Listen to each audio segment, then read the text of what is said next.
सबैजनालाई नमस्ते। म कवि राजा। थोरै म हाम्रो जेनजी युवाहरूले गरेको जुन मूल परिवर्तन जुन छ, विद्रोह गरिसकेपछि जुन परिवर्तन ल्याउन खोज्नु भएको छ, त्यसको लागि सारा जेनजी युवाहरू र नेपालका सम्पूर्ण नागरिकहरूले केही परिवर्तन हुन्छ कि भन्ने ठुलो आशा अनि भरोसा बोकेका छन्। तपाईहरूले ल्याएको एजेन्डा जुन छ त्यो एकदमै राम्रो छ। यसमा विभिन्न राजनीतिक दलका पदाधिकारीहरूले चालखेल गरिराखेका छन्। यो कदापि हुनु हुँदैन र जेनजीहरूले राखेका मागहरू तुरुन्तै पुरा हुनुपर्छ र संविधान संशोधन गरेर मात्रै फागुन 22मा निर्वाचन गराउनुपर्छ। त्यो संविधान संशोधन गरिएन भने नेपालमा फेरि पनि विद्रोह गर्नुपर्ने देख्छु म। त्यसैले संविधान संशोधन गर्दा सबैभन्दा पहिला त जेनजी युवाहरू जुन हुनुहुन्छ, तपाईँहरू नेतृत्व गरिराख्नु भएको छ, तपाईँहरूले बुझ्नुपर्ने कुरा के छ भनेपछि सबैभन्दा पहिले भुइँ मान्छेहरूका कुरा सुन्नुपर्ने छ। अर्थात् ग्रास लेभलका मान्छेहरू छन्, जुन एकदमै निम्न स्तरका छन्, सर्वहारा वर्गका मान्छेहरू छन्। तिनीहरूका कुराहरूलाई पनि संविधानमा संशोधन गर्नुपर्छ। तपाईँहरूले अब पार्टीगत कुराहरू, भ्रष्टाचार विरुद्धका अभियानहरू तिनी त छँदैछन्। हामीले कार्यकारी प्रधानमन्त्री बनाउने भन्ने कुराहरू पनि एकदमै राम्रो कुरा छ। 5 वर्ष स्थिर सरकार हुन्छ, त्यो सरकारले चाहे अनुसारको विकास गर्न सक्छ। त्यो पनि एकदमै राम्रो पोइन्ट हो, तपाईँहरूले उठाएको राम्रो कुरा छ। त्यसमा पनि थप्नुपर्ने अझै केही कुराहरू मैले देखेको छु। तपाईँहरूले कृपया थप्नुहुनेछ भन्ने मलाई पूर्ण आशा छ। भई मान्छेहरूका कुरा सबैभन्दा पहिला तपाईँहरूले समेटेर लैजानु भयो भनेपछि विद्रोह गर्नुपर्ने आवश्यकता देख्दैन म। दक्षता अनुसारको काम दिनुपर्छ। नेपालमा दैनिकी विदेश लाखौँ युवाहरू एउटा पासपोर्ट समातेर झोला बोकेर पराई देशमा अर्थात् विदेशमा गएर आफ्नो खुन पसिनालाई एक गरेर पैसा कमाउँछन्।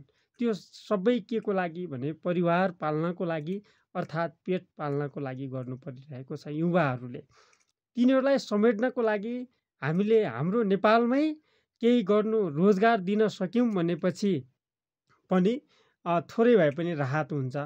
खासै धेरै युवाहरू विदेश जानुपर्ने कारण के त भन्दाखेरि तपाईँहरूले बुझ्नुपर्ने कुरा के छ भने दक्षताको आधारमा काम नपाउँदा, दक्षता जुन सिकेको छ मान्छेले, त्यो अनुसारको त्यो मान्छेले काम यहाँ पाउँदैन। त्यसैले विदेश जानु परिराखेको छ, परदेश हिँड्न पर्छ। नेपालमै उसले सिकेको सिपको सदुपयोग हुन्थ्यो भने ती मान्छेहरू युवाहरू कहिले पनि विदेश प्लान हुने थिएनन्। भई मान्छेहरूको कुरा सबैभन्दा पहिला सुनियोस् र दक्षताको आधारमा काम पाउन थालियो भनेपछि नेपालमा नेपाली युवाहरू त्यति धेरै विदेश जाँदैनन्। नम्बर 2 मा के छ भनेपछि तपाईँहरूले दक्षताको आधारमा काम त दिने, तर पनि त्यो मान्छेले काम गरेको जुन हुन्छ नि मिहिनेत, पैसा, जुन तलब, त्यो समयमा पाउँदैन। नेपालमा यस्तो छ कि 1 महिना काम गर्यो भनेपछि 6 महिनापछि पैसा पाउँछ। त्यही भएर प्रत्येक श्रमिकलाई तपाईँहरूले महिनाको 1 महिनाको हिसाब गर्नुभयो भनेपछि मान्छेहरू इन्डिया विदेश जानु पर्दैन। तपाईँहरूले बुझ्नुपर्ने कुरा के छ भने प्रत्येक श्रमिकलाई महिनावारी हिसाब गराउनुपर्छ। संविधान संशोधनमा यो कुरा पनि समेट्नुपर्छ। प्रत्येक श्रमिकले 1 महिनाको हिसाब पाओस्, चाहे ठेकेदारबाट होस्, चाहे कुनै कम्पनीबाट होस्, चाहे कसैको घरमा ज्याला मजदुरी गर्ने मान्छे होस्, तर पनि त्यो मान्छेलाई 1 महिनाको हिसाब तपाईँहरूले गराउन पायो भने त्यो मान्छे देश छोडेर विदेश जाँदैन। श्रमिकलाई बिमा निशुल्क, स्वास्थ्य बिमा तपाईँहरूले निशुल्क थप्नुपर्छ। यसमा श्रमिक जुन हुन्छ, काम ज्वाला मजदुरी गर्ने मान्छेहरू जुन छन्, तिनीहरूले को स्वास्थ्य बिमा आवश्यक चाहिन्छ। किनकि त्यो मान्छेले दैनिकी काम गरेर कति पैसा कमाउँछ ज्याला मजदुरी गर्ने मान्छेले तपाईँहरूलाई थाहै छ। हाम्रो नेपालको स्थिति दैनिक दिनभरि 8 घन्टा काम गर्यो भनेपछि 500 रुपियाँ पाउँछ। त्यो 500 रुपियाँमा जान परिवार केटाकेटीलाई पाल्ने कि कुनै बिरामी भएपछि उपचार गर्ने। स्वास्थ्य बिमामा पनि निःशुल्क रूपमा गराउन सक्नुभयो भने यस पनि अति उत्तम हुन्छ। जति पनि सुकुम्बासी छन्, भूमिहीन आदि अरू छन्, अव्यवस्थित बसोबासमा बसेका मान्छेहरू छन्, यिनीलाई न्यूनतम पनि तपाईँहरूले 5 कट्ठा जग्गाको प्राप्त गराइदिनु भयो भने पनि धेरै मान्छेहरू के विदेश जाँदैनन्। नेपालमै थोरै भए पनि तरकारी बेचेर भए पनि जीविकापार्जन गर्न सक्छन् जस्तो लाग्छ मलाई।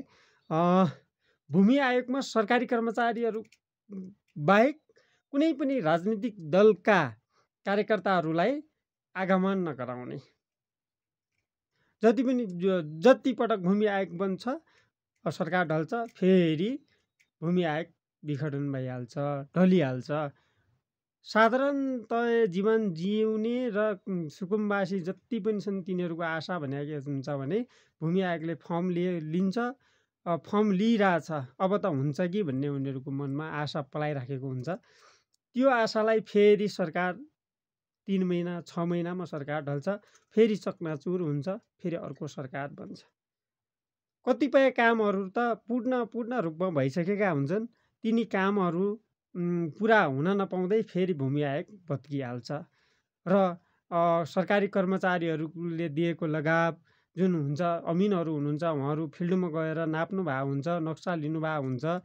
त्यो नक्साहरू के हुन्छ भने फेरि नयाँ सुरुवात गर्नुपर्ने हुन्छ, फेरि नयैबाट सुरु गर्नुपर्ने हुन्छ। त्यो त वेस्ट भइरहेको हुन्छ। त्यो पनि सुधार्नुपर्छ र प्रत्येक जुन श्रमिक जो दैनिकी काम गरेर जीविकापार्जन गर्ने मान्छेहरू छन्, तिनीहरूलाई खोजी नीति गरेर साँच्चीकै हो कि होइन, यसले काम गरेर जीवन चलाछ या छैन भनेर पहिला त स्पष्ट रूपमा हजुरहरूले खोजी नीति गर्नुहोस् र खोजी नीति सकेपछि साँच्चीकै त्यो मान्छे श्रमिक हो, त्यो मान्छेले दैनिकी काम गरेर आफ्नो परिवार पालिराखेको छ भने त्यो मान्छेलाई निःशुल्क बिमा गराउनुहोस्। किनभने निःशुल्क बिमा न्यूनतम 5 लाखसम्मको गराइदिनुहोस्। न्यूनतम 5 लाखसम्मको बिमा गराउँदा उसले कुनै पनि काम गर्दा, श्रमिक भने त काम गर्न हिँड्ने मान्छे हो, उसले कुनै पनि काम गर्दा गर्दै उसलाई अचानक एक्सिडेन्ट भयो, चोट लाग्यो, हात खुट्टा भाँचिए भने त्यो मान्छेको जान परिवारलाई पाल्ने एउटा आधार खम्बा नै भाँचियो भनेपछि त्यो परिवारको सहारा केमा हुन्छ त भनेपछि उसले काम गरेको गर्न त सक्दैन। त्यही भएको कारणले उसलाई 5 लाखसम्मको श्रमिक बिमा हजुरहरूले नेपाल सरकारले नै निःशुल्क रूपमा बनाइदियो भने उसको केही वर्ष हुन्छ। अब 5 लाख रुपियाँ भनेको त सामान्य परिवारलाई खाना र पेट पाल्नकै लागि 4-5 जनाको परिवारलाई रासन मात्रै, अब त्यस्तो मिठो भिआइपी त होइन, साधारणतया खाना खानलाई मलाई लाग्छ 5 लाख रुपियाँ भनेको उस्तै परे 5 वर्ष नै पुग्छ जस्तो लाग्छ। लत्ता कपडा बाहेक उसलाई खानाको लागि मात्रै, उसले पेट मात्रै पाल्न पायो भने पनि ऊ खुसी हुन्छ। त्यसैले यो हाम्रो जेनजी युवाहरूलाई म के आह्वान गर्न चाहन्छु भने मैले भनेका कुराहरू यिनी अति नै आवश्यक हुन्। तपाईँहरूलाई यसमा अब हजुरहरूले यसलाई काटछाट गरेर कुनै कुराहरू नराम्रो पनि भयो होला, मैले बोलेका कुराहरू अशुद्ध भयो होलान्, त्यसको लागि म क्षमा चाहन्छु र तपाईँहरूले यो कुराहरूलाई एकदमै ख्याल गरेर संविधान संशोधन गर्दा यिनी मागहरू राख्नुपर्छ भन्न म हजुरहरूलाई चाहन्छु। धन्यवाद।